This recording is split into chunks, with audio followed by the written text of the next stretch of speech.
Now, one person we did hear from today for the first time, Karen Reed herself, doubling down, of course, saying she did not do this. She wants to know who did. Said it feels we're the only ones fighting for the truth of what happened to Jon OKeefe. And me and my family and my attorneys and my team have marshaled every resource to get to the truth. It just feels like no one else wants it. Karen, just to be clear, you didn't do it. We know who did it, Steve. We know. And we know who spearheaded this cover-up. You all know. Yes, we do. And no, she didn't do it. No, she didn't do it. This is an innocent woman. She didn't do it. I tried to save his life. Yeah. I tried to save his life at 6 in the morning. I was covered in the only one trying to save his life. Why'd you admit to it? She didn't admit to it. She didn't admit to anything close to that. Nothing close to that. And you should know that. That was like 3 or 4 times she admitted to it. No, she didn't. That's not true. She asked a question. She asked a question, which is very different. She didn't admit to anything.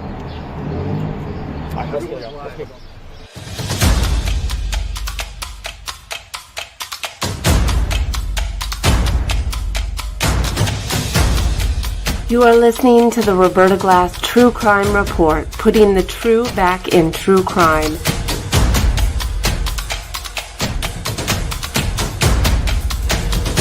From New York City, Roberta Glass is now on the record.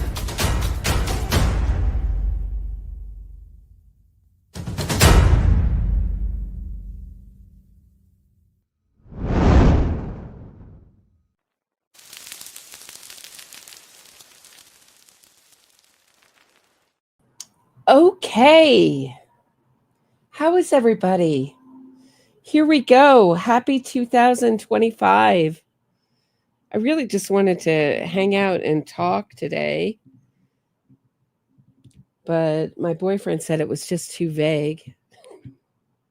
So he's like, nobody will know what to ask you. I was like, ask me anything. Let's just hang out and talk in the new year. It's like, nobody's going to have anything to ask you. That's way too vague. You got to get more specific. So of course, what's on my mind is I'm really looking forward to, I don't know about anybody else, but I'm really looking forward to the cross-examination of Dr. Marie Russell, the dog bite expert, by Hank Brennan, the new specially appointed prosecutor in the Karen Reed case.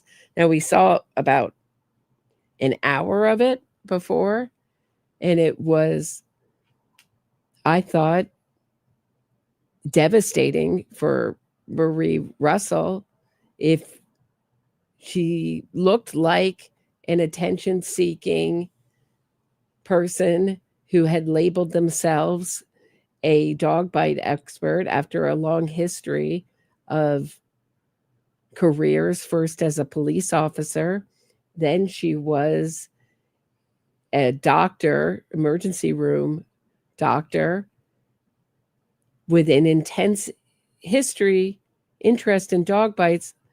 And she's gone to so many different lectures and educational events about dog bites that she can't remember a specific one. She can't remember a specific time when she had to identify a dog bite when she wasn't told it was a dog bite.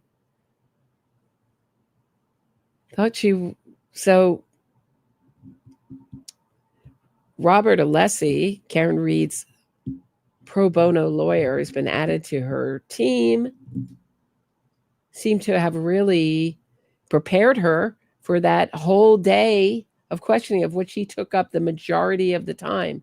It seemed self-indulgent. It went on for hours and hours and hours. By the end of the hearing, most of the Free Karen readers had left. So Hank Brennan just got maybe 45 minutes to an hour long time to cross-examine her. I thought that was, so that's coming up. Boy, am I interested in seeing what Hank Brennan has in store for Dr. Russell. Of course, I'm sure she's been given some kind of preparation. Hope he asks her about that. Have you prepared, Dr. Russell, since we last spoke? Has anybody prepared you for this? That's usually what. Yeah. Oh, I just talked to Robert Alessi. Just a little bit. Just a little bit. What's a little bit, Dr. Russell? That's how I imagine it going or starting. Marianne Nizzo says, "Hey, Marianne, still mad at Jon Lewin for this crap witness? I would love to know the details of this too, Marianne. I asked him. Jon Lewin, by the way, the king of the cold cases, since George Gascon has been, the DA of Los Angeles has been voted out of office. He's officially out of office. Nathan Hochman is now the new DA of Los Angeles. Jon Lewin, round of applause has gotten his job back. So that was really exciting. He's got a new office. It was cool to see on Facebook.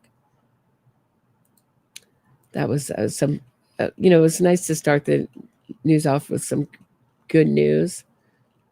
So it looks like they're actually going to try criminals again in Los Angeles. Shocking. After George Gascon's long reign. So that's some really good news. Some people said, like, why are you talking about politics? I mean, it's just, I would think that anyone of both parties would want to see a DA act like a DA.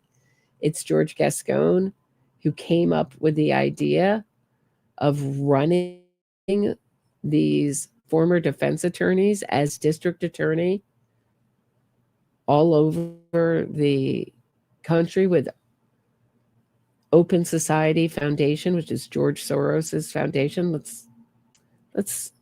Shall we watch this again? Watch his little explanation again. My focus from the very beginning when I became the district attorney is I've been working already at the national level for almost a decade on criminal justice reform, really with a very strong focus on reducing incarceration. That was really, at that point in my life, that was really the goal. My goal is much broader today, but as you will see during the conversation, I'm a product of evolving, obviously. So when I became the district attorney, I believed that we could find a balance between reducing crime and community safety and reducing incarceration. I think you could do both at the same time, and we proved that you could. And that was the primary focus at the time.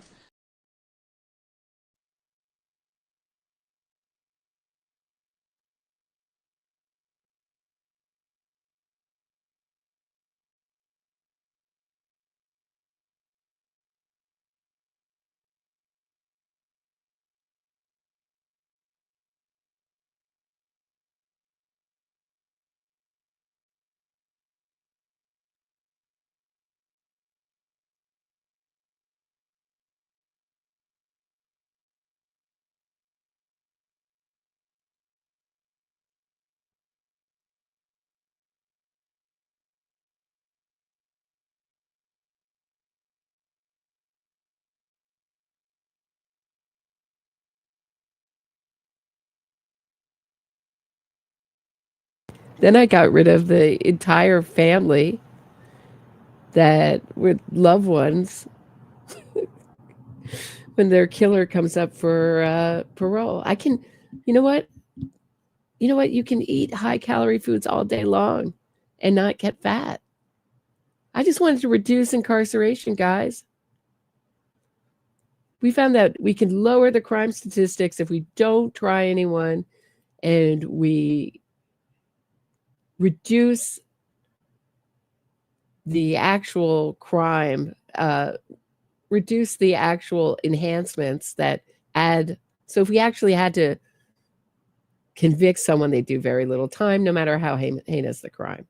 But the worst thing, getting rid of the department that notifies victims' families when their loved ones killer is up for parole, that's a special kind of hatred towards victims' families that George Gascon. But here he is talking about how he did this kind of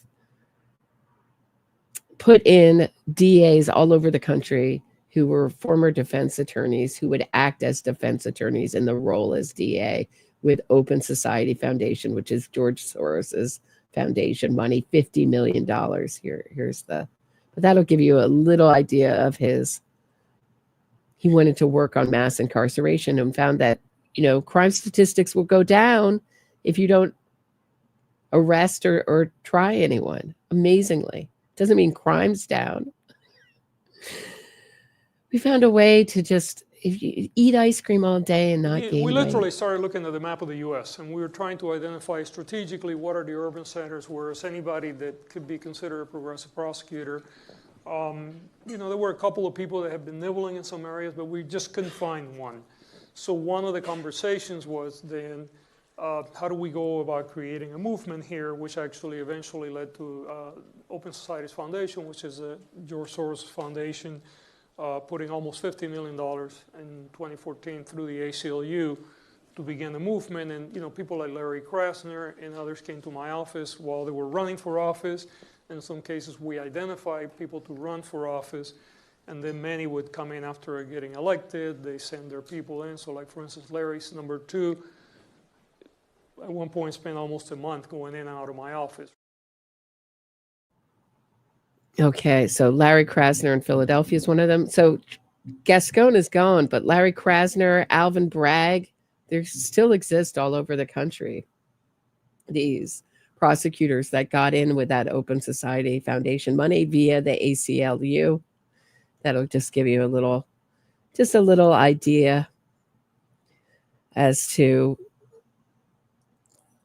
who created this absolutely disturbing phenomenon of having no DAs, having only defense attorneys in court and no one representing the people, no one representing the victim's family. It still goes on. So they started this in 2014 and it still exists. The $50 million goes a long way when you're talking about district attorneys. So hopefully we'll get rid of Alvin Bragg and Krasner shortly. Some of them, like Chesa Boudin, who's the Weather Underground's terrorist son, got recalled pretty much right away. So I wanted to show you this masked woman on YouTube who's talking about Karen Read. Thought it was funny and thought she made some good points. So let's take a look at Miss Dark Humor.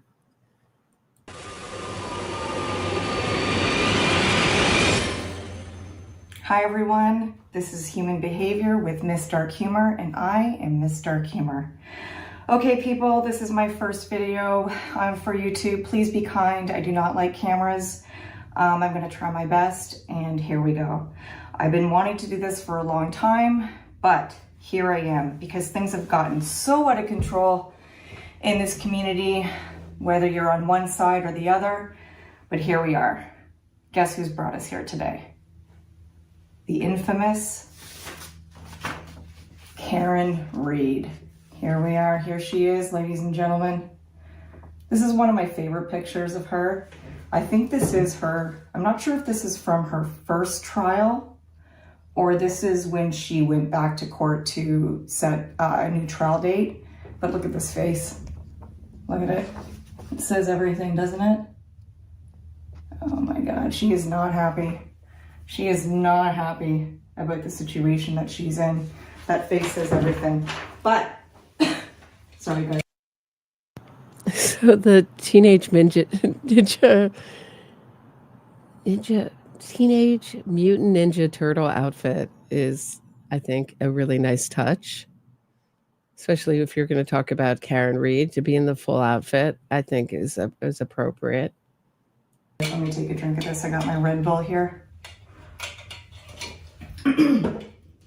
I don't know if you guys know who I'm trying to be, but obviously Turtle Boy. Found a Teenage Mutant Ninja Turtle costume at the Halloween store a few days ago. Donatello was my favorite, so hence the purple. Okay, but what we're really here for, folks, today, what we're really here for, I hope my mic's working okay. I'm going to hopefully edit this video. I have no idea how to edit, but I am going to download a software and see if I can do that. I got my laptop in front of me here. I think my mic is working. I think so. However, this is why we're here. Officer Jon OKeefe. What a handsome fellow, right? This is why we're here. This is why we're doing this. This innocence fraud movement where we're sympathizing with, sorry guys, where we're sympathizing with people that unalive people. Listen, it's one thing to try to understand why someone did something, okay? It's a whole other thing to be in the situation that we're in right now with the whole Karen Read trial. Just insanity. This has never happened in history before, okay? Where a defendant, like, can I say murder on YouTube? I have no idea. Let's just try it anyways, okay? Where a murder defendant, okay, has caused so many theatrical, dramatic, conspiracy. I don't think this has been done in history before. I don't think it has. Now, there's been cases where a convicted murderer, gains popularity and notoriety, but that's usually after. That's usually after the trial is over and they've been found guilty or not guilty, but it doesn't really happen that often. Let's be honest. Most times murder is just murder, okay? There's really nothing more to it than that. Obviously, there's always a backstory as to why these things happen, but stuff like this, this is crazy. This is absolute craziness. All this comes down to, literally all this comes down to is relationship violence that ended in a fatality. I don't know where I'm looking at the camera, by the way. Am I looking here? Am I looking here? I really don't know. Okay. I think she's doing pretty well. She's doing pretty well, I say. But yeah, it came out of Karen Read's own head. I mean, the whole Free Karen Read movement came out of her head and things that she could imagine up. And then she leaked them to Aidan Carney and they took off.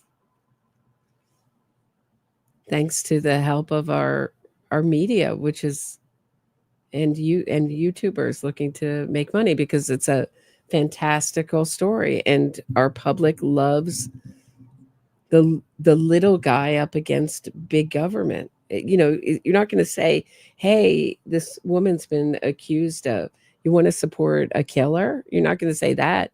You're going to say, hey, join a justice movement. Someone's been wrongfully accused. Even if they've been wrongfully convicted, they still use the word wrongfully accused. That's how you do it. You just say, join our justice movement. You're not going to say join our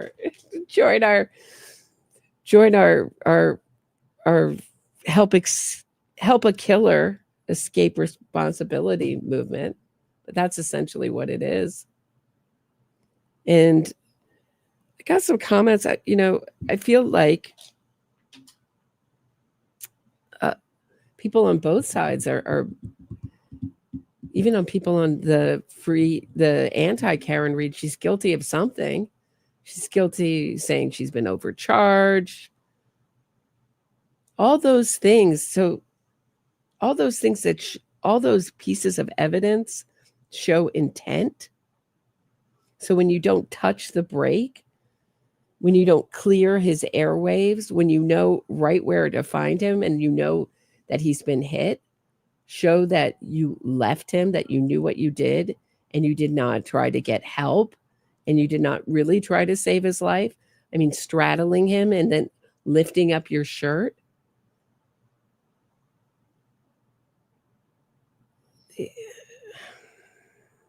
I don't know what that's going to do. It was all just, put on theatrics. So she had witnesses to her being surprised and traumatized and maybe going a little crazy. I was looking at Carrie Roberts, the end of Carrie Roberts' testimony. We're probably going to go over that. And when Karen Reed asks, says, or I think she doesn't ask, she states, this blood is for my period. I think she's looking to get sectioned. Like, oh, look, she's gone crazy. She doesn't recognize that it's John's blood. It's her blood. Because getting sectioned is about the best thing you can do for yourself if you don't want to talk to the police and you don't want to align yourself with one story that you might have to move away from later. So this has to do with relationship violence that has ended in a tragedy, a fatality, however way you want to put it, okay? These things happen every day. Every day. Now, also,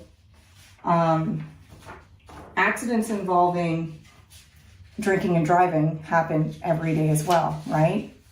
But stuff like this, though, this doesn't happen every day, okay? Now, I've shown you a picture of Karen Reed. Let's just do it again just for fun, because I really love, I can't get enough of this face here. It just says so many things, okay? Let's put up Jon OKeefe one more time. Okay. What a guy. What a guy. Good guy, stand-up guy, okay? Guess who the other player is that I'm gonna be talking about? You know who it is. No, it's not Turtle Boy. I'm coming in as Turtle Boy right now. This guy right here. Paul O'Keefe, okay? Jon OKeefe's younger brother here. Look at this picture.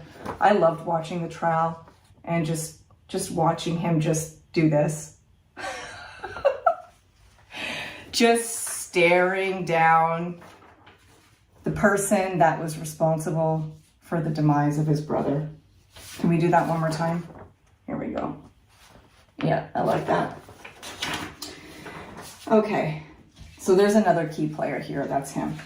And we have a whole bunch of YouTubers, law YouTubers, regular YouTubers, crime YouTubers, people that are doing videos like me just because you're so disturbed about what's going on, right? People are coming out of the woodwork like me that haven't done videos before on YouTube just because it's so outrageous. The division in this case is incredible, okay? It's involved criminal charges, felonies. Have you ever heard of such a thing? No. But do you know who spearheaded this whole thing? This person that I and people on the Karen Reed is guilty side, this is who started all this.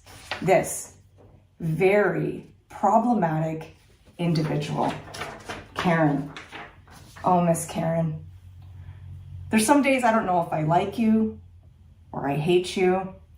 I respect the perseverance. I respect I can't even say sticking to your story because you're inconsistent and you change your stories all the time. I respect the perseverance and just, what do you call it? There's a term for it. Just, I think it's holding your foot to the, anyways, I don't know. However, it wouldn't be so bad, okay? I respect perseverance, okay? I respect sticking up for yourself, okay? What I don't respect is bringing in innocent people that tried to help you, Karen. No good deed goes unpunished, right? Jen McCabe, Carrie, I don't remember Carrie's last name. 2 people that picked up a phone call to help out a friend. Well, for Carrie, it was, Carrie didn't really know Jen. Right. I just think those were people she wanted to punish in some ways for whatever reason. Those were her marks. And Catherine Camerano would have been one of them had she been free. Carrie didn't really know Karen really that well, didn't even know Jen that well. But these two women picked up a phone call starting at... Which is another point. Where are Karen's lifelong friends? Where are her friends before this? All her friends are like YouTubers that have shown up for her trial. We've yet to see her sister show up for her. And I'm wondering, and I know Innocence Fraud Watch has written a blog about this, if Karen Reed's sister-in-law is going to be questioned in the second trial. Because she seemed to, everybody saw the state of that taillight. Seems like her brother is and mother and father are almost willing accomplices, but her sister-in-law seems like a reluctant accomplice. That's just what I get from looking at the body language. She seems to have been dragged into this. And I believe her father and mother and brother will lie under oath for her. And I'm not so sure about the sister-in-law. And her sister seems to have wants nothing to do with her, Karen Reed. At least publicly, we haven't seen her at all. So I don't know if I have anything to admire about Karen Reed. I find her a dark figure and someone I wouldn't want to know. Psychopath. I don't admire her perseverance. It's all done on a fraud. If she, if she stood up and said, I did this, I don't know. I don't know if I'd have, at least you could say she did the right thing, but after doing, a horrible thing, but instead she's, throwing everyone else under the bus, is fully, which is so hilarious. Does anyone get how hilarious this movement is some way, or ironic or strange that this is a movement all based around a wrongful accusation, quote unquote, but they're willing to accuse anyone on zero evidence at all, on butt dials and a theory. I mean, what other tangible evidence do they have of any kind of conspiracy besides butt dials and wrongfully interpreted data that they had to, phone data that they had to change the whole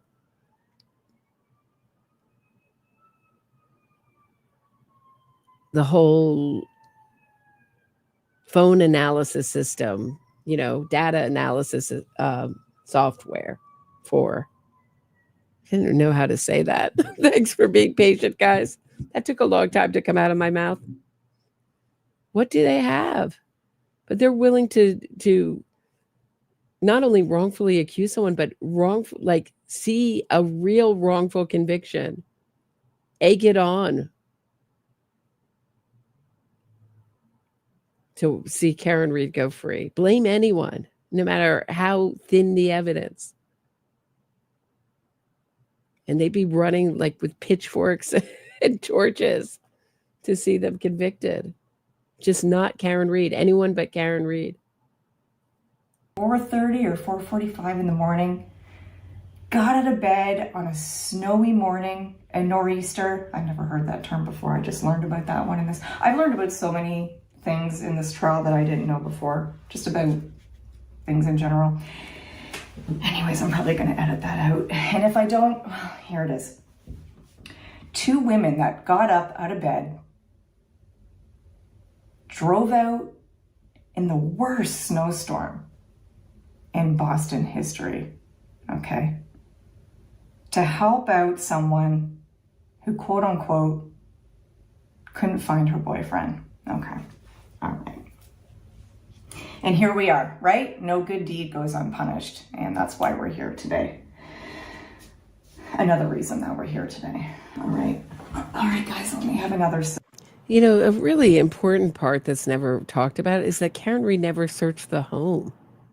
Never looked for him in the home. Carrie Roberts had to come up with that idea. So when do you, I brought this up in the McCann case, Jean-Benet Ramsey, same thing. Like, when do you not search for something that you've lost? When have you ever lost something and not search for it? You only search for it if you don't care about it or you know where it is. Otherwise, you're looking for something all over the place, sometimes the same place multiple times. Why is Karen Reed, why is the only places she wants to search within, she said she went out searching in a 2-mile radius, but she knew he wasn't at his home because she wasn't supposed to be at Meadows, Jon OKeefe's home, where she told Carrie Roberts. She snuck into his home after she clipped him and dreamed up her next moves, how she was going to get away with this. And it was the same way she did the crime, by proxy. Call other people, have other people do things. Have other people call 911. So there will be no 911 recorded call with me, but there will be me on the film looking hysterical. By the way, I was just looking at the opening, the beginning of this video. That God bless that guy who asked her, well, how come you admitted it? No, she did admit it like 3 times. She didn't admit it. That's what Alan Jackson comes in. She did like 3 or 4 times. She said, I hit him. Who was that guy? And kudos to him in the audience. I don't think they prepared their little PR exercise. I don't think they were prepared for that guy to ask how come she admitted to it? Like 3 or 4 times she did. This Red Bull here, because I honestly don't know what I'm doing. Okay, I will tell you one thing. This is going to be a shorter video. I want to do this in stages, okay? In phases, in parts, whatever way you want to call it. And there's a reason why, okay? Because I'm going to have to edit this, hopefully, and I don't want to spend too long editing a very long video. But here's the thing. This is why I'm doing this, okay? Forget that the evidence is there to support that Karen did this, okay? Obviously, that's a given. I know the Free Karen Reed people don't agree. It's all about the ARCA guys, right? Okay. All right. Let's get down to Karen's behavior, okay?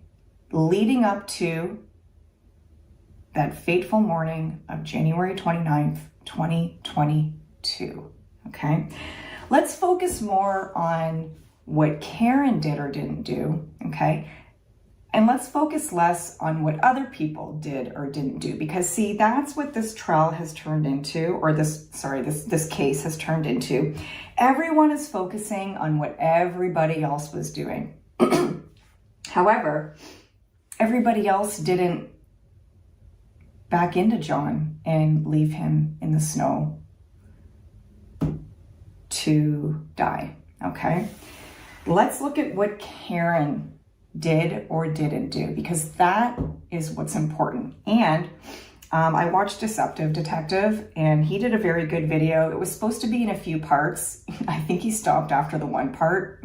It took him so long to do this video. I was wondering why he wasn't doing it, because he's a statement analyst. I believe he's a lawyer, and he's a statement, basically he does statement analysis, okay? And he really was starting off good with this part 1 that was supposed to be part of a series. And I have a sneaking suspicion that he just got so much backlash that he was just like, I can't do this anymore. It's just, it's too much, because it is, right? If you're a popular YouTuber like Deceptive Detective and you're putting out a video like this that is so controversial and so divisive, and really, like, threats happen. I mean, it's craziness what's going on in Turtle Boy's cult, because that's what it is. It's a cult, okay? Go on the Innocence Fraud website and look up the definition of what a cult is, and all of the aspects are there, okay? All of the things. Go on the Innocence Fraud. Does you mean Innocence Fraud Watch? Does she mean that website? That's a good one. So someone's asking,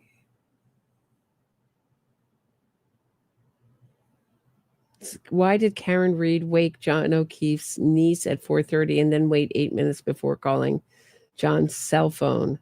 So who was asking in the chat about questions? Hold on one second. Hey, Jude was asking, I have a question. Did Karen try calling Jon again prior to calling Jen and Carrie? She did, but she woke up. Here, let me pull this out for 1 second and I can show you. Speaking of Innocence Fraud Watch is excellent timeline. Here, let me put this in the chat for anyone who wants to read it. Hold on 1 sec. Thanks for being patient.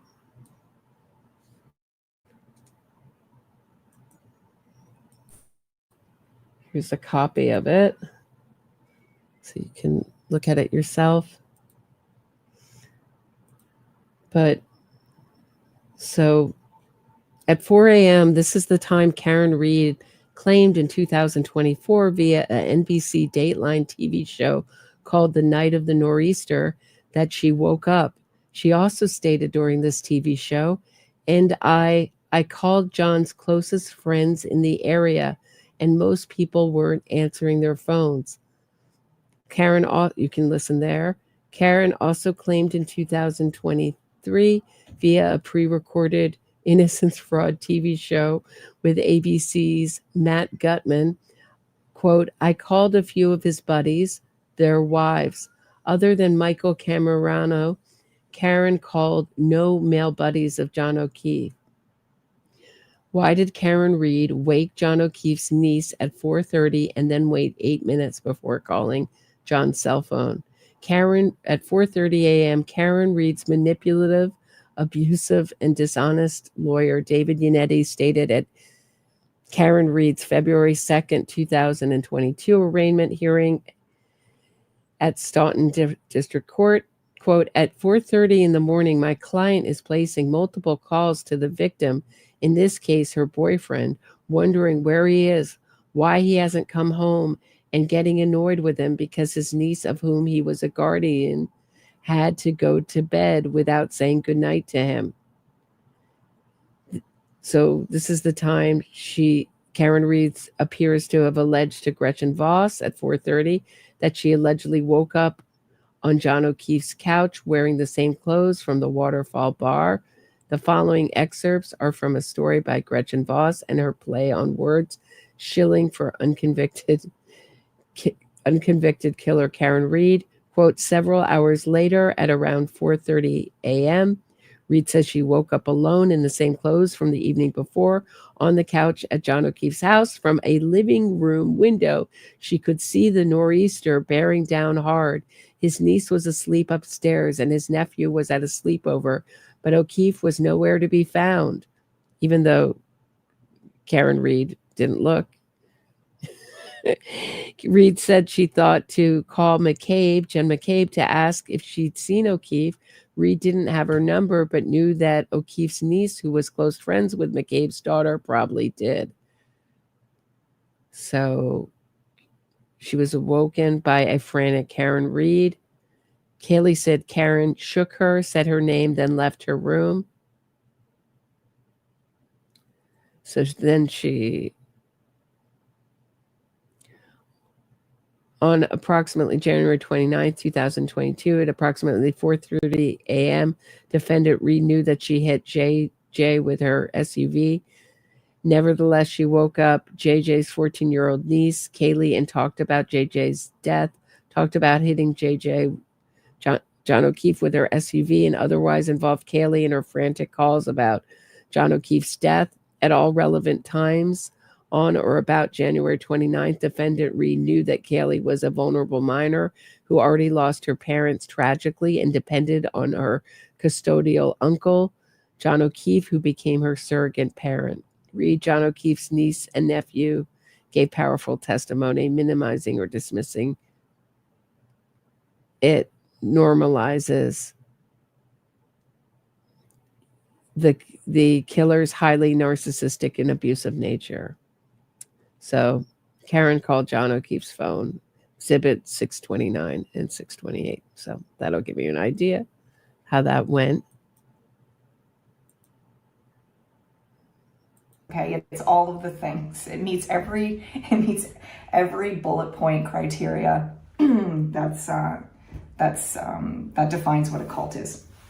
Anyways, and then we're going to focus on some of the things that Karen says. Okay, aside from the fact that she said, I hit him, did I hit him, whatever. Okay, Karen kills me on the steps. I'm gonna talk about that. I don't know about today or next video. Okay, so let's just start in the beginning. Okay, Karen Reed and Jon OKeefe, they originally met in their early 20s. I think they dated for a bit. I'm not quite sure. Anyways, either way, they met in their 20s at some kind of a party. I guess they kicked it off a little bit and they got along. For whatever reason, nothing really serious came out of that. And then COVID happened, okay? And apparently Jon OKeefe, both Karen and Jon are in their 40s at this time. Jon OKeefe apparently reached out to Karen Reed on Facebook and said something like, hey stranger, or something like that. Now, apparently Paul OKeefe disputes that Jon reached out to Karen first, and I guess he tried to go into his brother's Facebook after he had left us, and to see if that was actually true. Where did she? I've never heard this before. Does anyone know where Miss Dark Humor is getting that from? Because I always felt that was a lie too, because Karen Reed is the Facebook aficionado,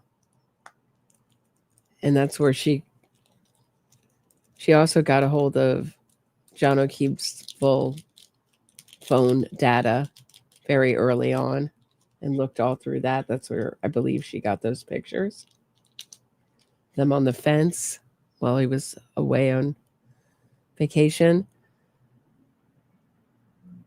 But I've always felt that Karen reached out to Jon OKeefe on Facebook and not the other way around. But I've never heard that story before. I don't think anything came of that. Either way, they kicked up this COVID relationship. Jon had 2 kids that he took in after his sister and his brother-in-law died. And I believe he had the kids for about 7-8 years at this point by the time Karen came back around into his life. So they dated for 2 years. Needless to say, it was not a stable relationship. This was a very toxic relationship that seemed to be filled with a lot of jealousy, a lot of distrust, maybe some non-commitment on Jon OKeefe's side, because I mean, he was in his mid-40s, dated Karen for 2 years. According to Karen's interview, I think it was with Nightline or Dateline, there was no talk of marriage or moving in together or anything like that. So probably for good reason, Jon didn't really escalate the relationship to any kind of serious commitment. Okay. Karen, we find out, didn't really discover that she didn't really like the responsibility of helping someone raise stepchildren. And hey, understandable, okay, that's fine. But she really kind of tried to drive a wedge between Jon and his niece and nephew, his kids. Let's just call them his kids for all intents and purposes, okay? So a month leading up to this, okay, the 2 of them go on a trip to Aruba where there are just a bunch of people there, including a lot of friends of Jon's that Karen hadn't really met before. Anyways, I think there was like in the dozens of people there in Aruba. Of course, lots of alcohol involved in Aruba. Let's be fair, Jon and Karen both like to drink, okay? Nothing wrong with that. However, there is something wrong with that when a lot of fights and arguments tend to break out, according to, well, Karen and according to Paul when he took the stand and testified. There was an incident in Aruba where Karen thought that Jon was fooling around with some younger female friend of the family that he had known for a long time. To be fair, I wasn't really a huge fan of that woman. I don't remember her name, but she kind of left a bad taste in my mouth. Didn't really like that. I thought she could have just delivered that testimony just with a bit more grace, I guess you want to say. But what I think she was doing is I think she was trying to get the point across about Karen, that, well, it seemed to be that wherever Karen went, especially if she was drinking, people didn't really take to her too well. Surprising, right? Not. Okay. So they were in Aruba. This was a month prior. They were there for New Year's Eve, I believe. A bunch of stuff happened. Jon, apparently, according to Karen, although she's not a reliable source, she's not a reliable narrator. We know this. Okay, we know this. So, I mean, whatever Karen says, I'm sure there's some truth to it. I don't know if it's 100% true, though. Let's just... That's all I'm going to say about that. So a month leading up to January 29th, they did not have a very good trip. Jon expressed to his friends that were there while he was drinking in a hot tub or something, or watching a game, expressed to someone that, you know, quote unquote, Karen's crazy. Anyways, kind of revealing that things just aren't good and they're kind of toxic. Okay. 2 weeks before the incident, Karen decides that she's going to be,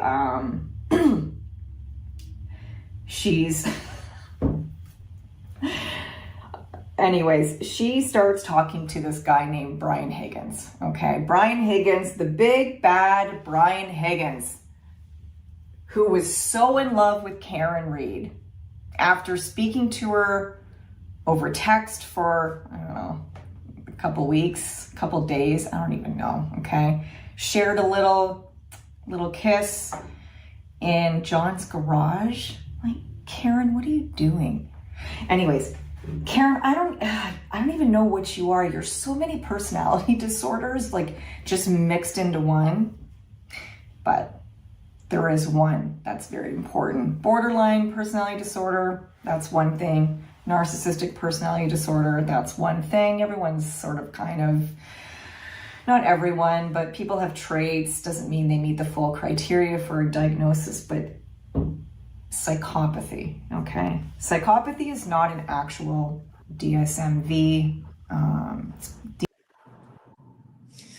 Right. It used to be anti-personality disorder. I don't see how she's borderline. I've known some borderline people.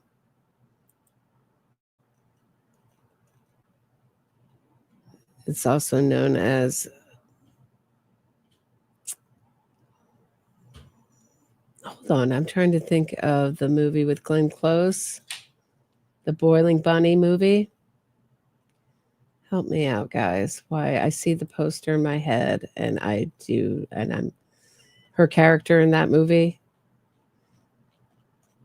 It's often referred to as like a dark borderline.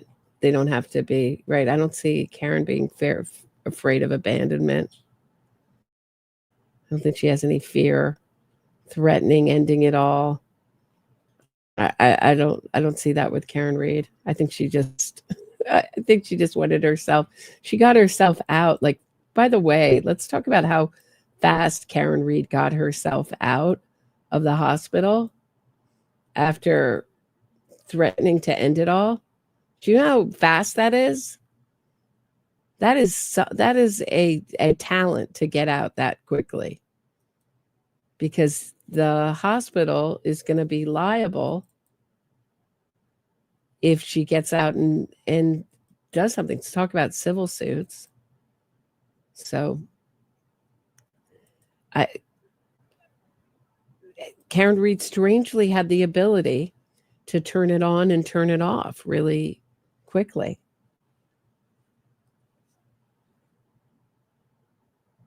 DSM is basically the Bible for psychiatric disorders and how to diagnose, when to diagnose, criteria. She definitely meets some of the criteria for antisocial personality disorder, which is by its definition, psychopathy, okay? But anyway, she's kind of a mishmash of everything, and that's what kind of makes this oh so very interesting, okay? So 2 weeks before this incident, Jon apparently tries to break up with Karen. Thank you, Kat, for Fatal Attraction. If someone else said it, Kim, thank you. Thank you, everybody. I just saw the poster. Couldn't remember, but it's probably too old a reference for most of my audience. They're like, huh? That movie that's being shown on Turner Classic Movies. And tells her to leave the house. She doesn't leave the house. Oh, God. The kids testified. Again, we didn't hear the testimony. We just kind of were going by what the journalists that were in the courtroom were reporting to us after. I guess Karen wouldn't leave the house when Jon asked her to leave. She's got her own house, big house in Mansfield. Don't know if she has it anymore. Doubt it. But anyways, so basically Jon's been trying to break up with Karen for a while now, and she's just not having it, okay? She's just not having it. Ladies, gentlemen, when someone is trying to break up with you, just let it go. Just let it go. When someone asks you to leave their house or their whatever, wherever they live or they reside, just leave. Just leave. Don't press yourself upon someone when they don't want to be around you. This is very problematic behavior. Right, but it shows that she doesn't care about Jon OKeefe's boundaries. She called him multiple times that day. He's like, leave me alone. I'm with the kids. Let me actually get the actual number of calls that she made. I mean, just in a short period of time. She's texting back and forth. Oh, so she called him, I think it's something like, I want to say 18 times, but I don't want to be wrong. Hold on one second, guys. I mean, the amount of calls.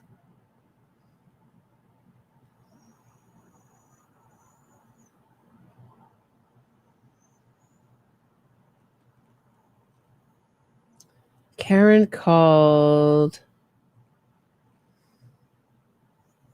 Okay, here, 18 times. I was right. Between 9:19 and 2:59 p.m., Karen Reed called Jon OKeefe 18 times on January 28th, 2022. So one more for those in the back. 9:19 a.m. to 2:59 p.m., Karen Reed called Jon OKeefe 18 times. Jon rejected 11 of Karen's calls and missed 4.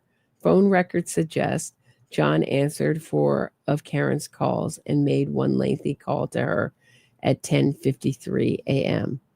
Leading up to the night at the waterfall, the defendant and OKeefe exchanged several text messages about their strained relationship. That was in the filing, I believe, from the Commonwealth, from the Memorandum of Decision and Orders of Defendant's Motion to Dismiss. So it's actually from the defense. Categorizes it that way.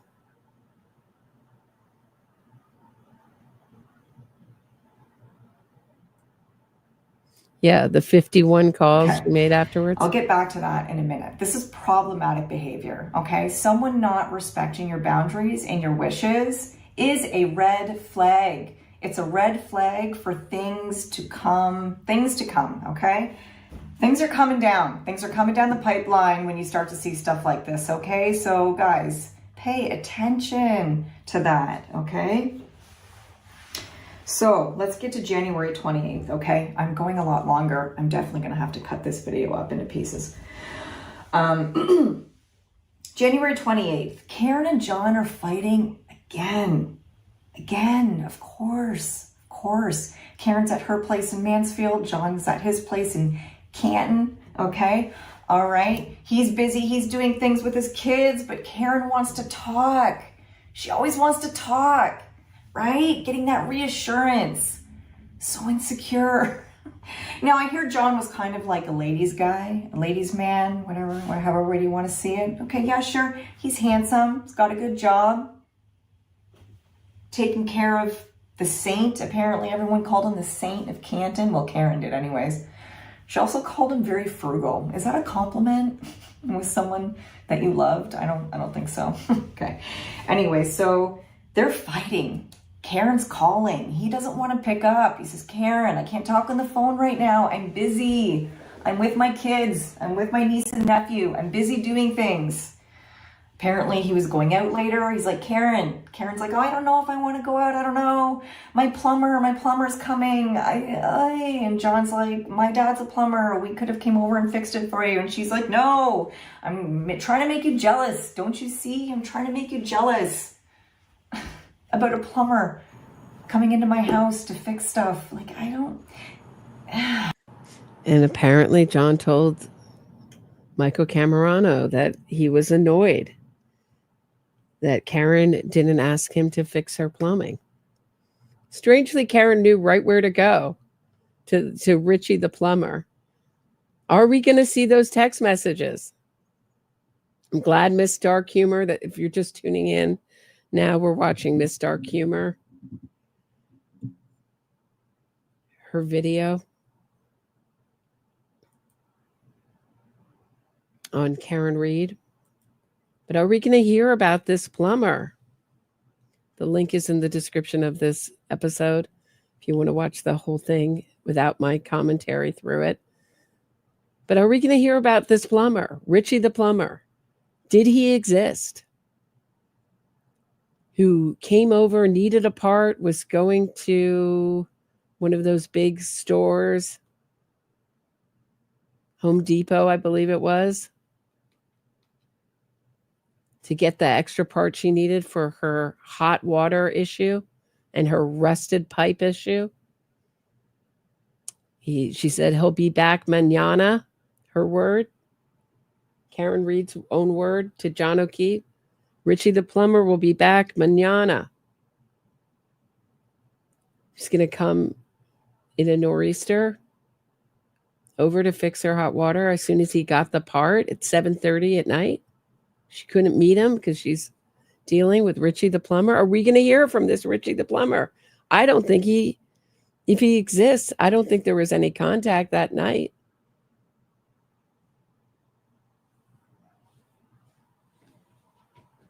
But what a way to get involvement, Karen Reed. We don't know, pins and needle.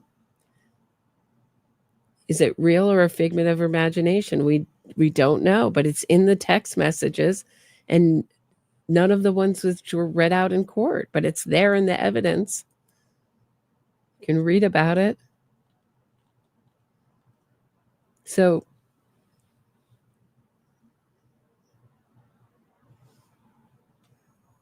I just think it's a really key part of the story that doesn't get talked about. And we know that there was a period between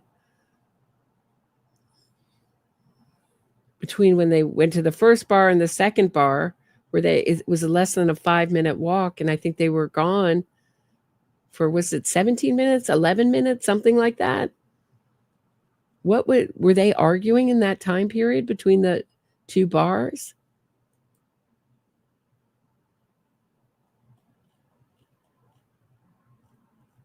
That's what I wonder. What took them so long? According to Karen Reed's defense, it's less than a 5-minute walk.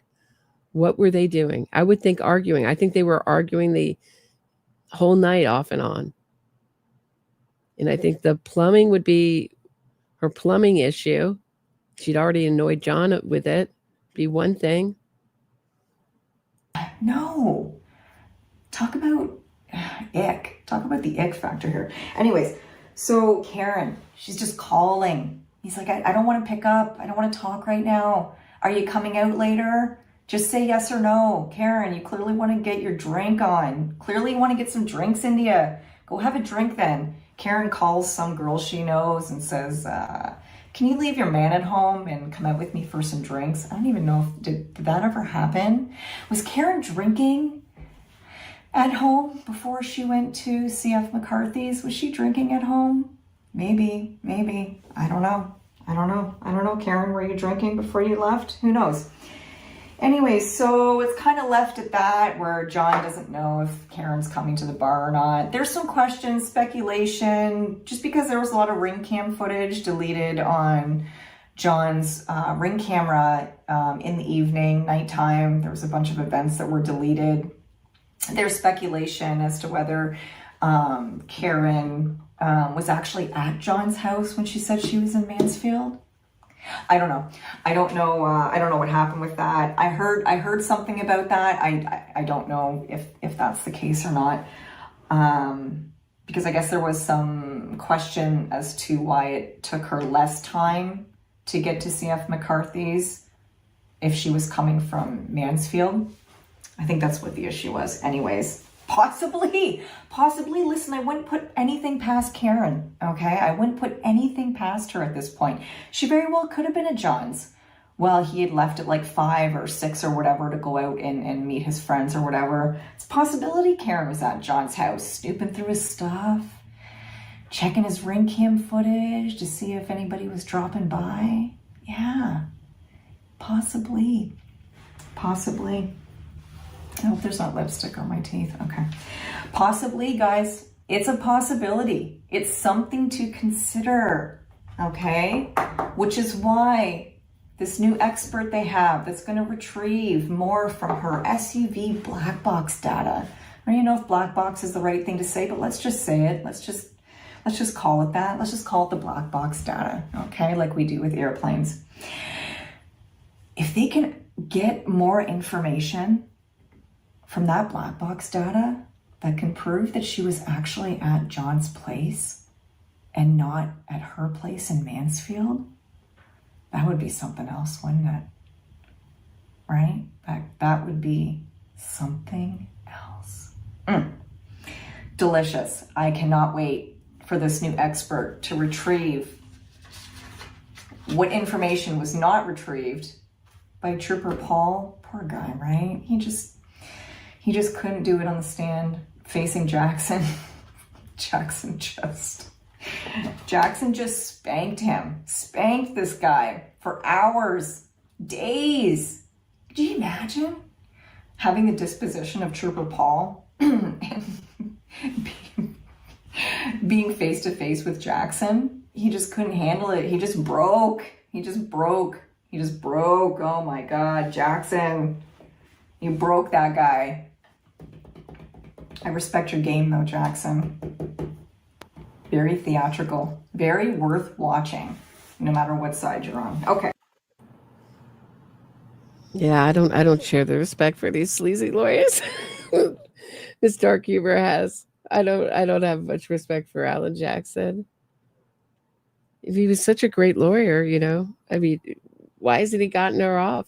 I mean, the plan, I believe, was Yannetti. What Yannetti is known for is getting people off or getting the charges dismissed. And I believe the whole point of the innocence fraud campaign in the beginning was to put so much pressure on the Commonwealth that they dropped the charges, public pressure, protesters, etc. And when that didn't work, the next step was to poison the jury pool, which they seem to have done quite successfully and wasted a lot of taxpayer money with the first trial. Does he have fraud? Trooper Paul has an auditory processing disorder. Where did you hear that? Which Jackson was a jerk. Was that something said in testimony that I missed?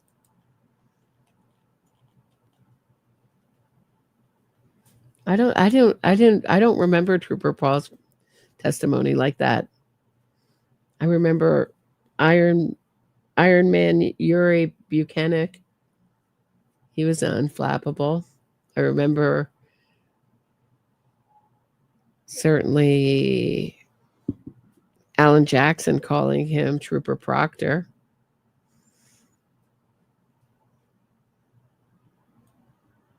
But we'll see. I'm curious to see where Karen Reed went before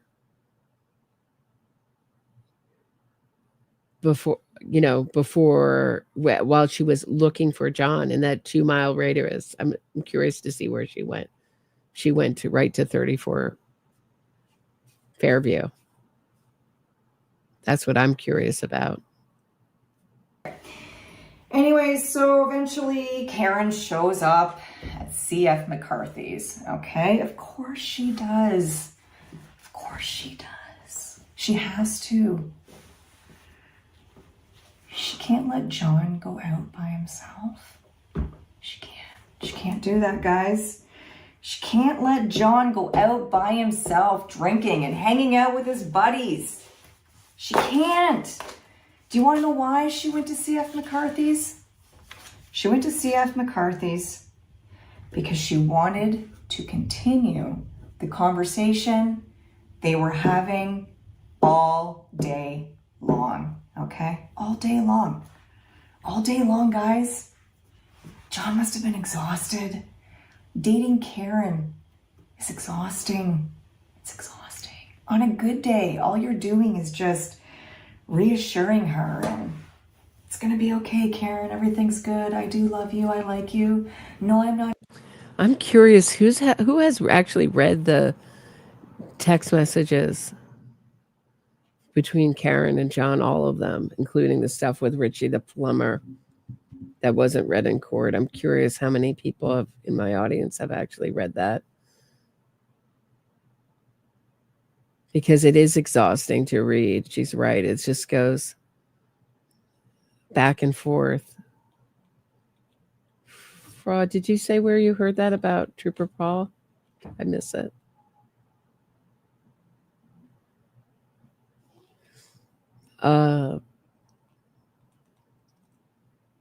Because she's right. It is exhausting. Interested in anyone else? I'm not. Don't worry. I don't think he was. No one really came out and said, oh yeah, I was having a thing with Jon on the side while he was dating Karen. No one's came out. Anyways, Jon spending all day trying to get Karen away from him. And she shows up at CF McCarthy's. Of course she does. Guys, do you know women like this? Yes, we do. We do. We know women like this. Oof. Guys have it hard sometimes in these types of relationships, okay? It's tough. I'm not saying women don't experience it too. They do. But for the most part, guys are they're just simple. And I don't mean simple like not intellectually intelligent. I mean, for the most part, guys are just simple, right? They only want a few things. That's it. That's it. Okay, back to Karen showing up at CF McCarthy's. Of course she does. She shouldn't have though. Karen, you should have stayed home, girl. Should have stayed home. You probably already had a drink or two. And even if you didn't, you should have stayed home. Okay? Because you showed up to the bar where your boyfriend was, wanting to continue. Jon texts, I hope your plumber buddy that you texted is hot. And then when Michael Camerano takes a stand, where is his comment that he was annoyed by her alleged plumbing issue? That was nowhere in his testimony. Why not?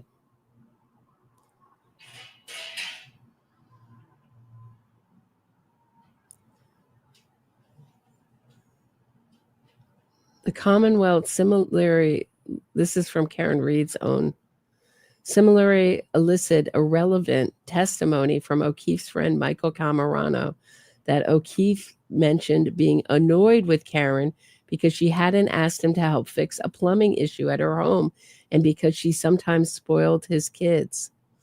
Lally then had David DeCiccio regurgitate to the grand jury the same exact problematic statements made by Michael Camerano by having him read his report, memorializing his prior interview with Michael Camerano into the record. So Karen Reed's defense in her motion to dismiss indictments and memorandum in support thereof is saying that it's irrelevant, her plumbing issues. I don't think so.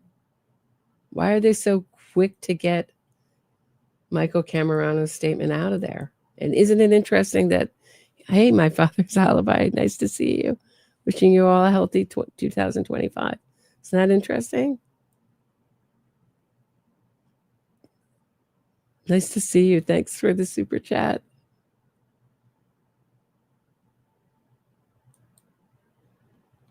Hope to see more of you in 2025. Your channel. If you're just tuning in, we're watching My Dark Humor, her take on Karen Reed.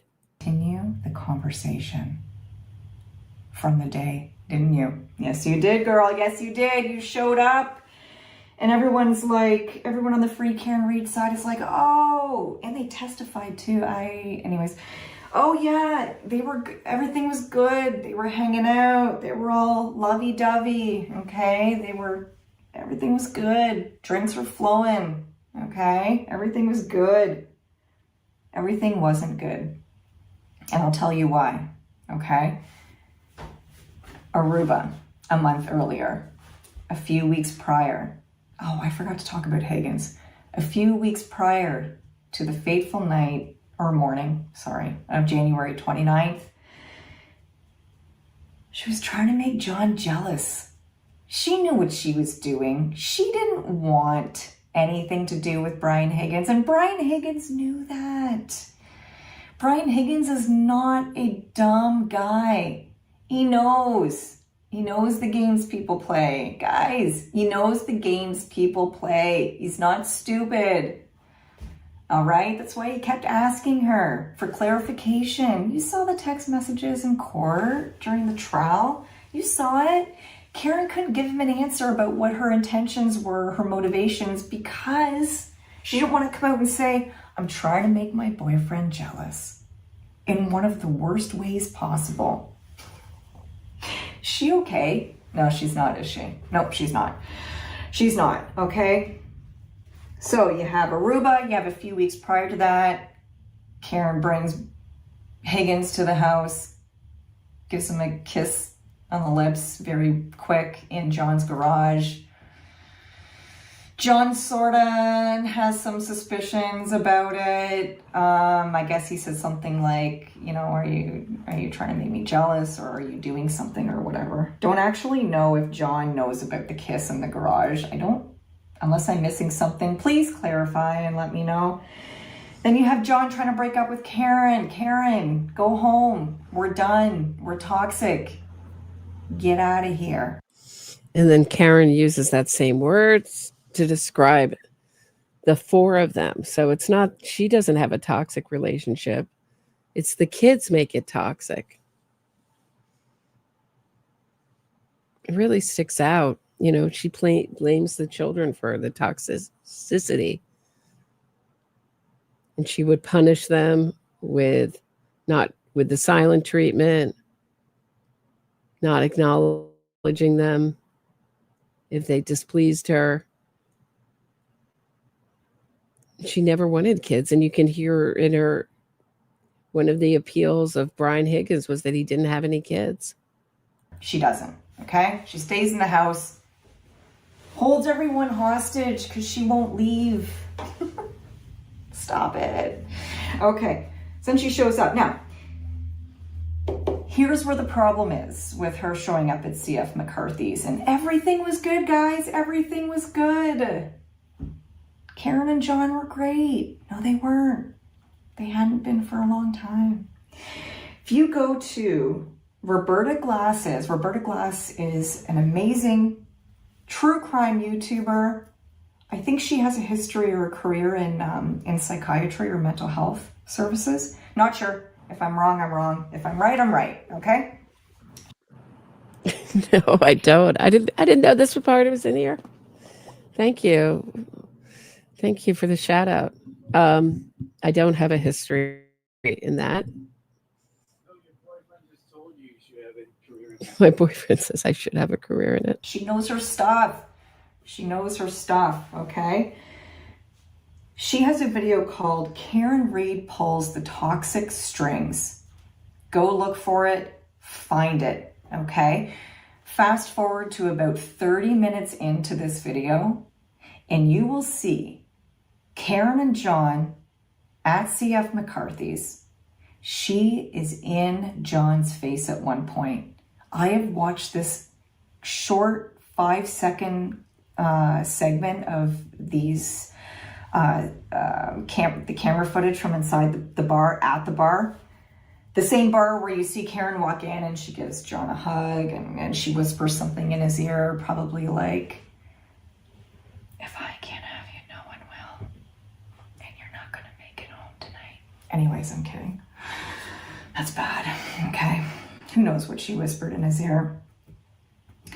So she's there and you can see her in Jon's face, angry. I've watched it so many times, I cannot make out what she's saying, but she's saying something and she is angry, okay? She's angry. She's angry about when was Karen not angry with Jon about something, okay? So anyways, guys, it wasn't all cotton candy and rainbows and good times at the bar. She is not happy. Oh, darn it. Let me go back to the part where we were. Sorry about that. I just wanted to pull up the video so you guys could see. Okay. Right around here, I think. So let me remove that. And I'll show you the video she's talking about.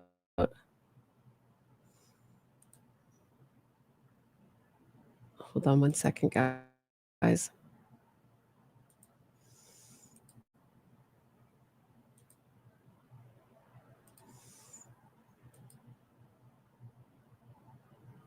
So let me go back like a little bit.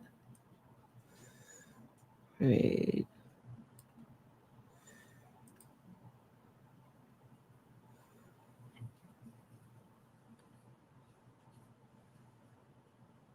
Look how aggressive and close and in his face she is. Very similar to her text messages. And then when they get into the bar, they walk in like this, like nothing happened. And could Jon OKeefe have been embarrassed for being in a relationship like this? Here he is, a police officer, seasoned police officer in the SA kind of unit. Sorry, I'm talking in euphemisms for YouTube, but could he have been embarrassed and afraid to tell people that he was in this kind of relationship? Because when they walk in, it looks like he's become a really good actor.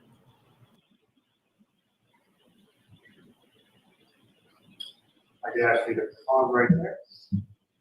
So, Sergeant, from that particular portion of the video, what, if anything, of significance did you observe occur there? That portion of video depicts Mr.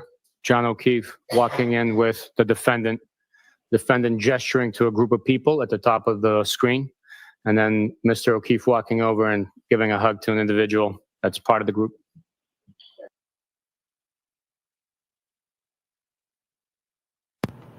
So if this, I also want to ask a question, which I know has been asked before, and Boundless Millennial comes to mind. If Karen Read were a man and Jon OKeefe were a woman, and a male Karen Read had tried to start an innocence fraud campaign like this, would it have caught fire the way it had? Would people be jumping with the same kind of text messages, with the same kind of background? Someone who goes into someone's house and never talks to the family again. Says, I'm so glad I never have to talk to, I never want to talk to the O'Keefes again. And strangely never does. Never consoles the children, walks out of the house like nothing happened. If a man did that and deleted Ring camera video that may or may not have been incriminating, we'll never know. But it certainly sounds by the people who were there. And it's like, this wasn't checking out the taillight. Would she have the support? Or would he have the support? I don't think so. And would the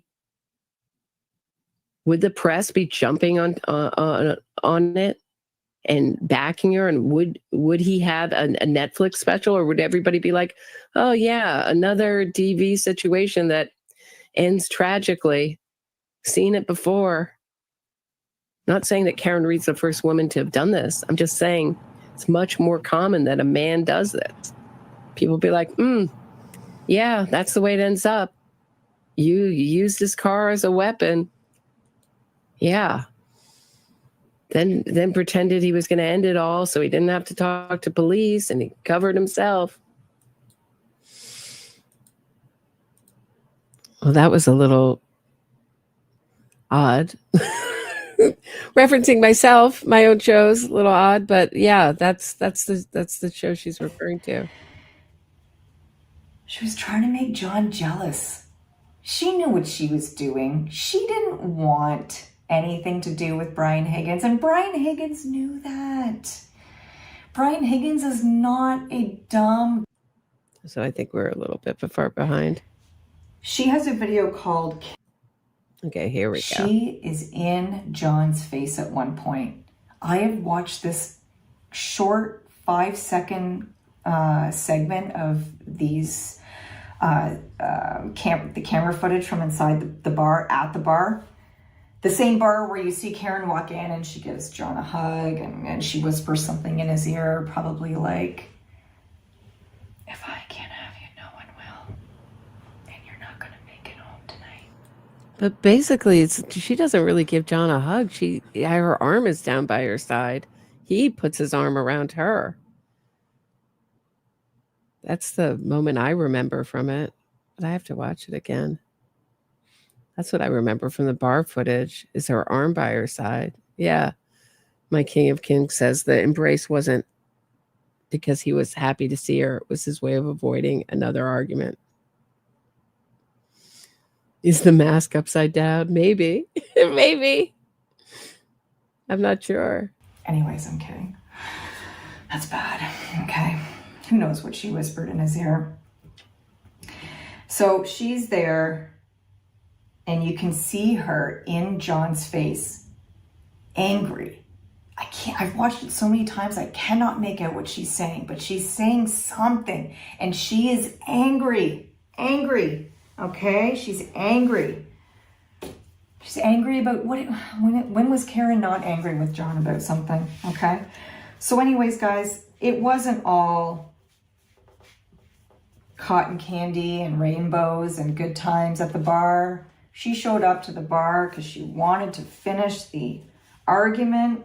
She wanted Jon's reassurance that she was the only one and the one. Okay. So here we are. And here's the thing with alcohol, right? Here's the thing with booze. Okay? Everything is good till it isn't. So Karen was probably, except for that little snippet at the bar that Roberta Glass points out, which I try to put this in the comment section wherever I'm at, to say, go watch this video, go 30 minutes in and watch for about 5 minutes, because it's something. Okay. Here's the thing with someone like Karen and booze, okay? You get some drinks into you, okay? Everything's good, you're happy, everything's great, Don't worry about anything else that's going on. Everything's good, we're having a good time, everything's great, okay? Until it's not. Until you go from CF McCarthy's to the waterfall, and you've had about 7 or 9 drinks, okay? 7 or 9 drinks in about under a 3-hour period. Karen, this is not good, okay? So with booze and Karen and that night, things went from let's forget about our fight earlier and have a good time to backing up at 24 miles per hour for 60 feet, not once touching the brake pedal. That's what happened, okay? I hate to spoil the ending here. What does that mean when you're not touching the brake? When your infotainment system is beeping and flashing at you? So that means you intend to do it. That's intent. She could not have missed that infotainment system telling her that she was going to hit something. You're going to hit something. You're going to hit something. Louder and louder the closer she got. She could not have ignored it. Anybody who drives a car is very familiar with every bit of your car. It's not something you can ignore because of the howling wind, Karen Reed, or the loud music on your stereo.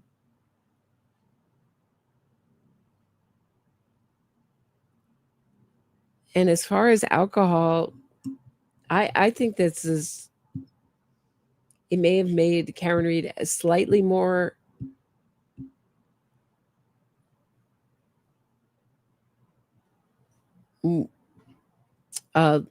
less inhibited to do something like this. But I believe that this was on her mind to do something like this. And I was reading about women killers that a car is a frequently used device under guns and by women. Because, I mean, it's logical because we are the physically weaker biological sex and smaller than men, and put yourself behind a big SUV, and you always have it's perfect for Karen because she has the perfect plausible deniability. So when someone else calls 911, you can change the story around the 911. It's not you who's doing the action. And if you look at the story throughout it, Karen Reed constantly gives the action to someone else. Kaylee, you called Jennifer McCabe. Kaylee, someone else do it. I'm going to take a break. My fire alarm is going off here. So I'm going to take a quick break and I'll be back in 1 minute. Don't go anywhere.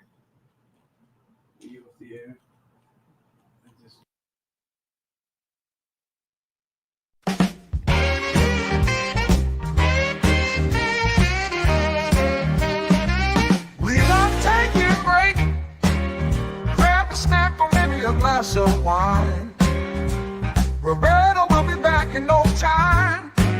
This podcast is listener supported, so smash that like button and subscribe or become a patron for exclusive content if you are so inclined. Have something to say? Shoot Roberta a super chat.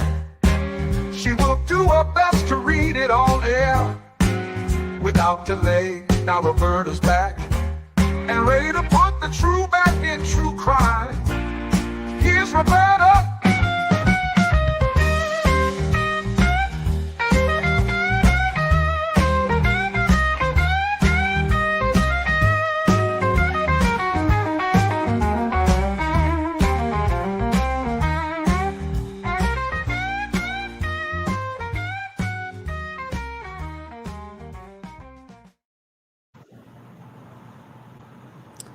All right, we're back. I may die from the toxic fumes. My boyfriend decided to self-clean the oven. And now our fire alarm is going off. But you know what I mean. Don't worry, I'm going to get into more detail, guys, okay? I got more. I have more. I'm going to tell you what I think happened that night. from place to place, hour to hour. I'm going to continue in my next video about what I think happened when they left CF McCarthy's and went to the waterfall. Okay? All right, guys. And why did it take them 20 minutes to get from CF McCarthy's to the waterfall? Isn't it within like a 30-second walking distance? I don't know. According to Alan Jackson, it's a less than 5-minute walk. So what happened in between? That's the odd moment with the two of them.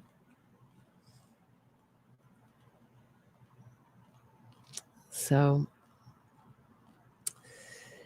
hard to know, but we do have your comments last time. Thanks, Miss Dark Humor. If you want to watch her video, it's in the description of this episode.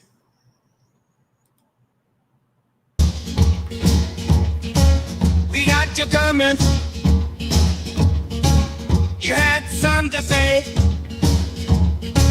You were insightful. Oh, so clever.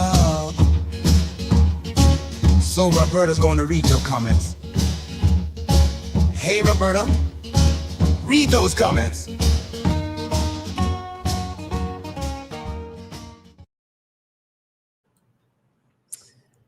Sorry, Kate. So we were going over Kate Peter statements, tweets, and video that she made. Sorry, Kate, I can't relate at all. She was saying Karen Reed, it's such a popular case because she's so relatable.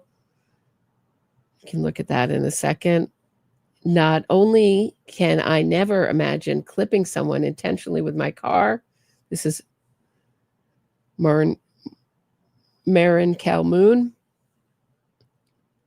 Not only can I never imagine clipping someone intentionally with my car and leaving them to die, nor would I ever accuse and spearhead harassment of people who were there to help me, not to mention smiling and laughing in court while talking about the murder of someone I supposedly loved. Good point.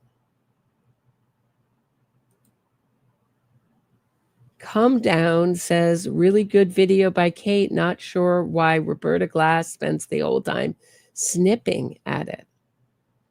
Was I snipping? Did you guys find it was snippy?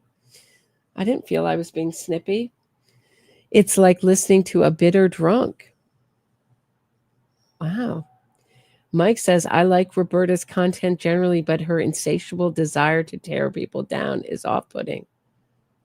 I wasn't trying to tear Kate Peter down. I thought if you put out a video, it was up for conversation. And if you make public statements about the case, it's up for conversation, no?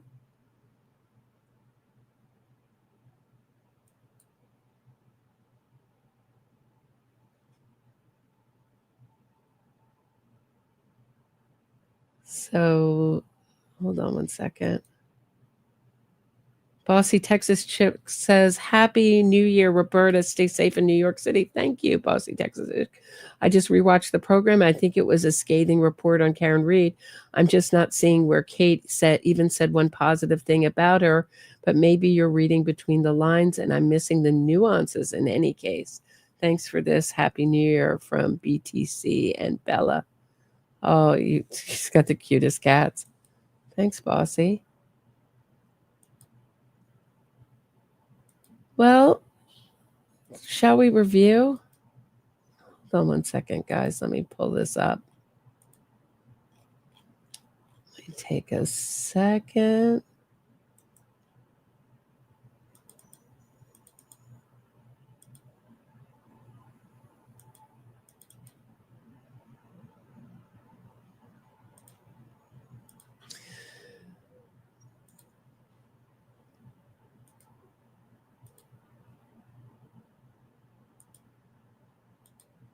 So this is a statement I read from Kate last night.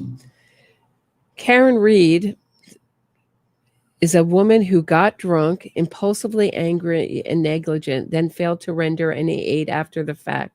Karen Reed is not a criminal mastermind. She's a woman with serious money at her disposal and serious entitlement issues. I don't think anybody called her a mastermind, a criminal mastermind. It is apparent that she was absolutely distraught when she realized the gravity of the situation. She displayed a ton of grief, panic, shock, remorse, and guilt. She worried about her own culpability. She worried about his nieces and nephews.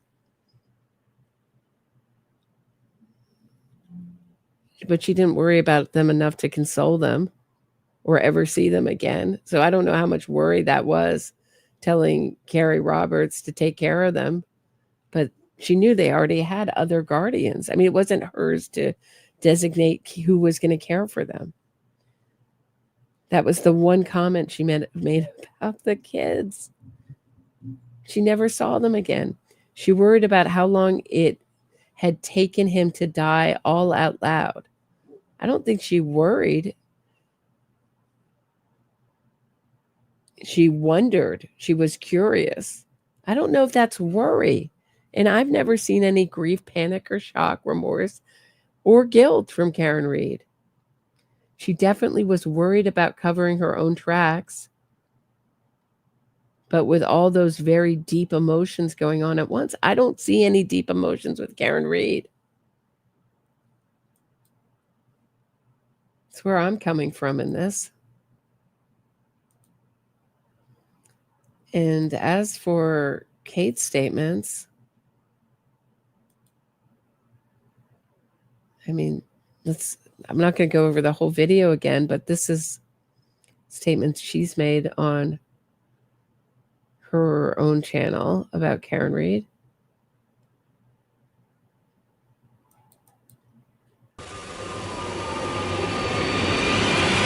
I personally think, like, you know, my take on this is that it sounds like it was a tragic fucking accident fueled by emotions and alcohol, which, like, I think is relatable to a lot of people. I know it's relatable to me because it could be anyone, you know, who hasn't had too much to drink and argued with a boyfriend, you know, who hasn't, like, these are things that are relatable. And she's white.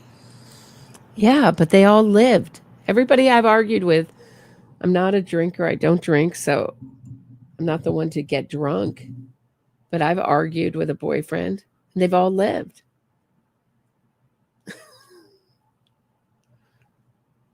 Never wanted to drive 24 miles an hour in reverse.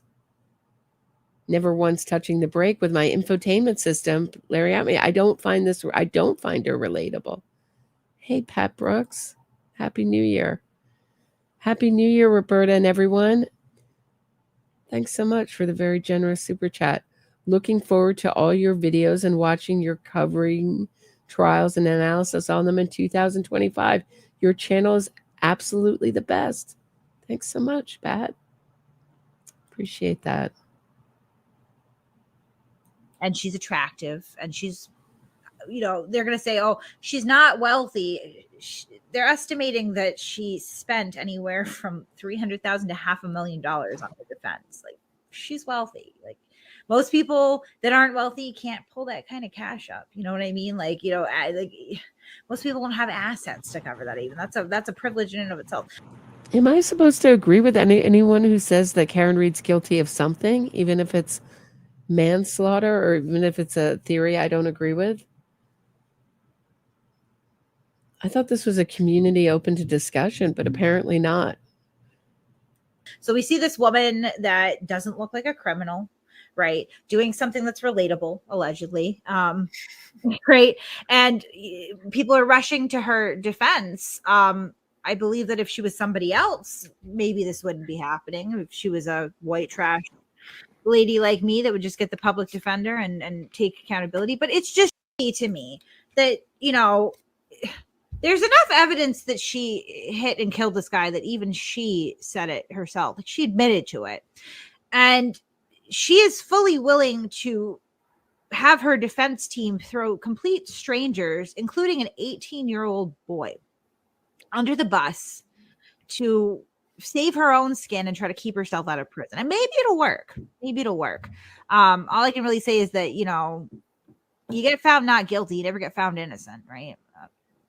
And this is, you know, again, she's being championed by Aiden Carney, who in every other incident, you know, the police report is there's no need for a trial. You know, he'll pull someone's police report. You're just guilty. You're a criminal, right? Not with her, or, you know, and I'm not saying, you know, like, I'm not going to call her a criminal. She hasn't been convicted yet. I'm not going to call her a murderer because I don't believe that it was murder. I believe it was an accident, but I believe that it did happen. And I believe that, you know, I think it's a tough one. I would like to say that if I was in the same situation and I did actually hit and kill someone with my car, that I would argue that there was no intent, because there wouldn't have been, and that I would ask for leniency and the punishment that I deserve. I would like. So because if Kate hit someone with her car, there would be no intent. That means that there's no intent with Karen Reed.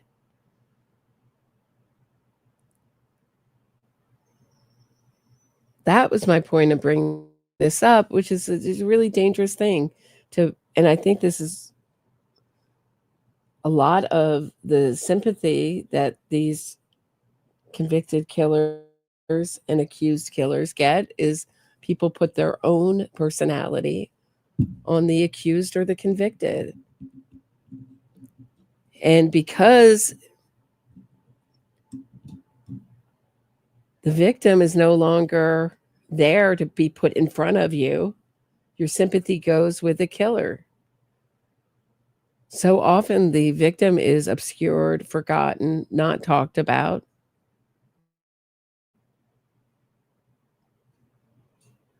So you don't think, what if I was Jon OKeefe and I was trying to get out of a DV relationship and I had asked this woman to leave my home and she refused, and she was calling me incessantly all day, never giving me a moment's privacy. And I invited her out to just avoid one more argument. And we argued the whole time. And I told her it was over and she ran me over. And that was the end of my life. I mean, that's the Jon OKeefe story. It's much more relatable to me than the Karen Reed story.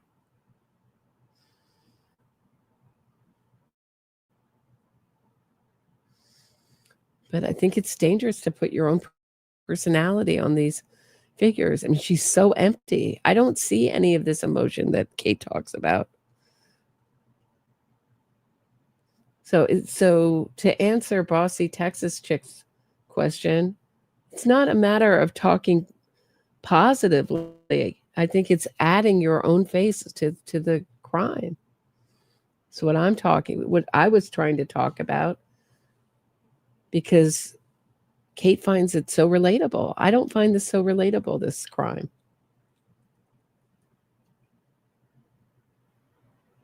I like to think that I would not throw strangers or anyone under the bus to try to save my own hide. I don't know, though, because I've never faced down that much jail time, prison time. Right. I don't know.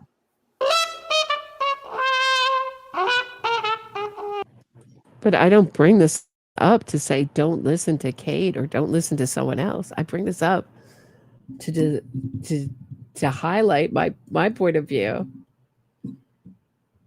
Same way I bring up Turtle Boy or anyone else. It's not to, say how horrible they are and don't listen to them and to tear them down.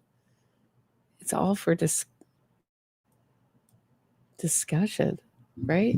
We gotta talk about these things and examine and see what we're consuming.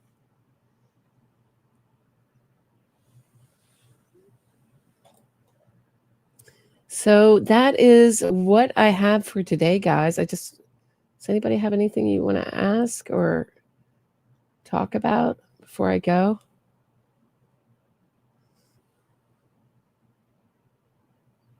Boom, boom, boom, boom. What do we have coming up? We have the Karen Reed trial coming up. We have the Turtle Boy trial coming up. That should be interesting. His lawyers look like they're failing with this judge is not buying anything that they're selling.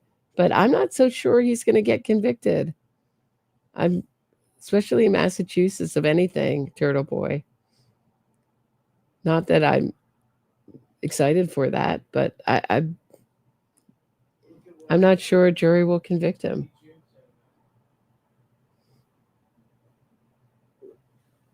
So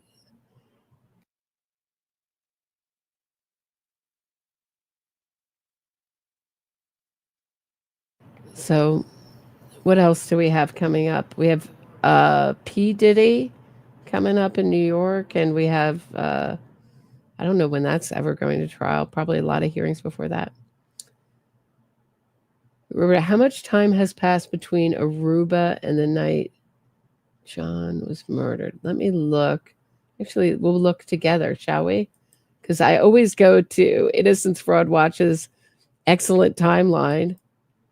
I thought it was a couple months before I go to. Hold on one second. Let me just pull it up myself. So here we go. Here's the timeline, and we can go through it together. If I'm looking for anything, let me one more time put this link in the description so you guys can view her blog. This is such a useful tool to have because it has links to everything. I hope it comes up. So here we go. Here I am sharing my screen, and we can look at it together. Okay.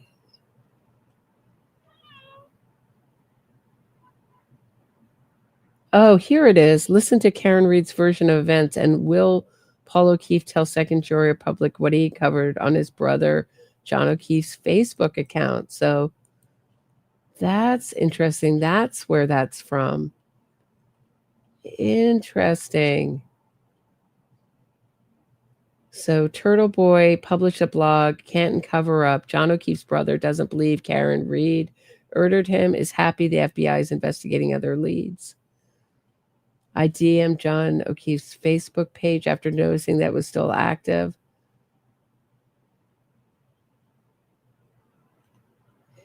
Oh, okay, good. I'll look at that.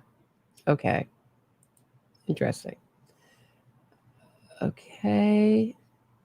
So where is Aruba? Lived prior behavior and red flags. There are rumors that Karen Reed previously set ex-boyfriend's car on fire and also threatened another ex-boyfriend with a knife when he broke up with her after apparently discovering she had cheated on him. In the Commonwealth's notice of discovery, here there's a reference to 2 police incidents. One is from Waltham Police from February 16th, 2000, and another is from Mansfield Police from November 17th, 2020. So here's one. There's a reference to one. And for a report between an issue and 2 neighbors, called to report that her parents' next-door neighbor at 41 Gilbert Street, where Karen Reed lives, was making threats towards them over a barking dog. So Karen Reed came outside and began yelling and screaming at her over the barking dog. Wait and see, you'll be sorry, Reed continued to yell at her and say. I told them I would go next door and speak with Reed. Officer Fitzgerald and I went next door and knocked and rang the doorbell. Reed would not come to the door. She couldn't get herself sectioned. So she just didn't come to the door. Claimed that she first met her party. Karen Reed had recalled a trip to Cape Cod in the summer of 2002, in which Karen and Jon had an intense fight. During a trip to Aruba, December 31st, so about a month prior. Said to be with approximately 60 friends and family members, Jon OKeefe bumped into his friend Moretta Etta Sullivan in the lobby of the hotel he was staying in with his niece and nephew and Karen Reed. Moretta is the younger sister of Laura Sullivan. Laura had dated one of Jon's best friends and former Boston Police Department partner, Pat Rogers. Pat Rogers died by ending it all on November 19, 2013. Moretta gave Jon a hug and asked him where he was going. Moretta then heard Karen yell, "Who the F was that?" and also heard Jon say, "That's Laura's sister." Karen then said, "I don't give an F," and then yelled to Moretta, "F you." Moretta said that Karen, quote, had been giving Jon a hard time and they had been keeping their distance because Jon wanted to watch the football game, and apparently that was an issue, unquote. Karen Reed also sent Aaron OKeefe a text message stating she caught Jon kissing Marietta. Jon went on to later tell Laura that Karen is crazy. Listen to Moretta Sullivan here, Jon's sister-in-law Aaron OKeefe here, and read. Okay, below is a screenshot of text messages sent from Karen Reed to Adel Turtle Boy Carney via an intermediary called Natalie Birchschneider Wawiki regarding Laura Sullivan, Moretta Sullivan's sister. "That's my beach bag in front of that pig." Aiden Carney says his response was awesome. "Jon's family sucks," says Karen Reed. "Please tell Turtle Boy he will get all the credit from my camp when this blows up and when I talk to Dateline next. Can you tell him that Laura Sullivan is not a friendly? She testified against me. She's the fat ass in blue crying in court while Jen McCabe rubs her back."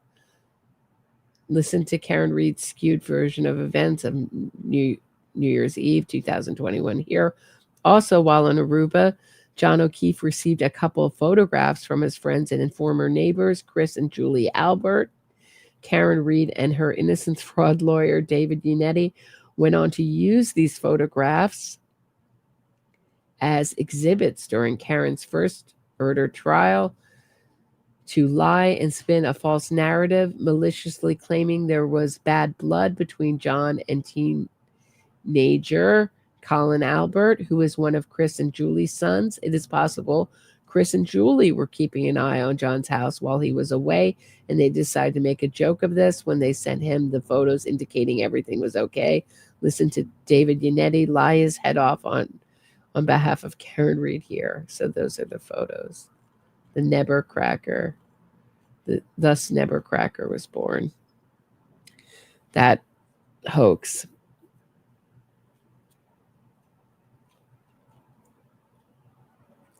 So that answers your question. Anyone else have anything else? Proctor's not going to be in the second trial, Laura. I wouldn't think he would be, Laura. Seems like he's been fired. But what is the defense going to pick at? I guess this Proctor. What are they going to land on?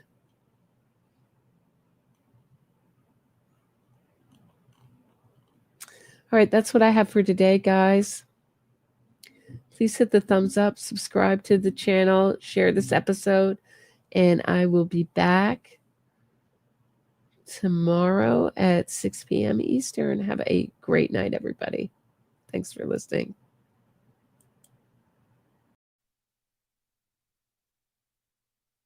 I hit my boyfriend with my car. It wasn't an accident, but with lying lawyers I'll go far. Lying lawyers and a witness harassment, I'll avoid prison. It was snowing. I pushed the pedal down, hit him hard. Now the legal system a clown.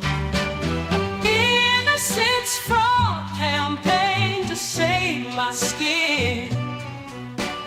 Making money, truth is my second victim. Carry, Jen,